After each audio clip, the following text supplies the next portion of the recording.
visual motifs change culture? How do I really change culture? How do I understand how to be commercial but have it from a place of deep research and world building? Tell me what you want me to do.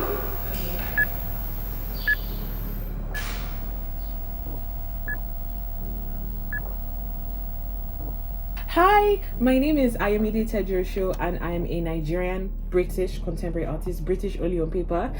And I am a contemporary artist and I work across photography, video, installation art, and sometimes performance art. I'm based in London and Geneva, and sometimes I'm based in Lagos. I did a shoot in Geneva. It was very different from my own art style, but I wanted to create something that's a bit dirty and grungy, and it's like within the graffiti area, and there's a girl wearing clothes and her hair is spinning and it's like up and down. And then also I use test images that I've been producing for the past year. These are test fashion images that I have been of Black women only, and what I'm doing is that I'm printing them, putting them on wooden stars, image transfers on stars, rescanning them as images, and then I'm working with a graphic designer to repurpose some of these images within like different forms. So trying to think of like further editing these images, playing with them again. So it's really thinking of glitching and playing with images of Black women and furthering them. So yeah.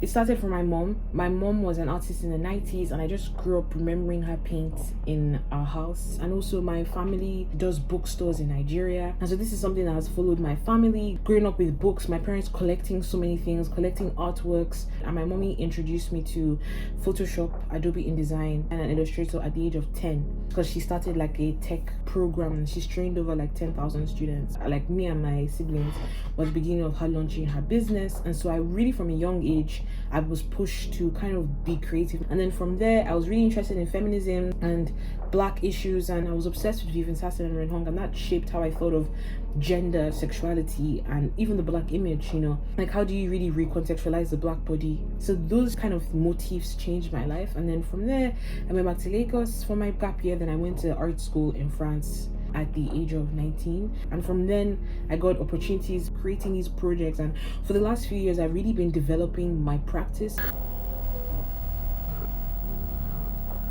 This is what I chose to be an artist, but there are levels to being able to create and change culture. Truly, it's a really hierarchical industry. It's not just a mere image, but then at the same time, it's about really building talent. I feel like for me, I'm negotiating what does it mean to think as a person, what does it mean to have depth, which is why moving from Geneva to London was so important for me.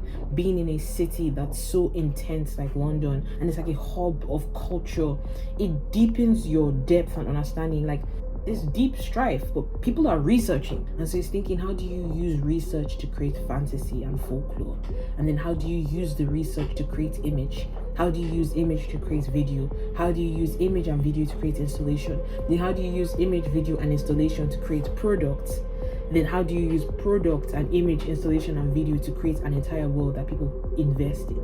And right now I'm going back to like collecting books, collecting materials, trying to deepen my thoughts.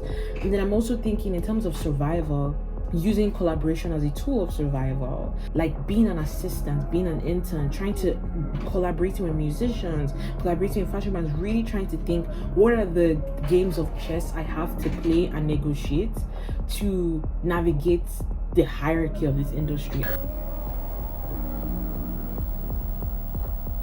I feel like within my own practice, I am more fascinated by the Black image and the affirming of the Black image. I do negotiate the idea of conformity.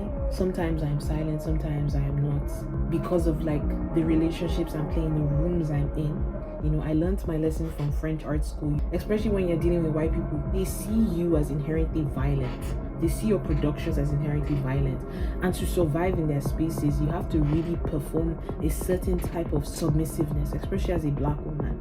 But you also have to be deeply excellent. Like I only create Black images. And yes, it is politically profound. The image is politically profound because it is Black. But I do think I have to question my intentions as I come from within these industries.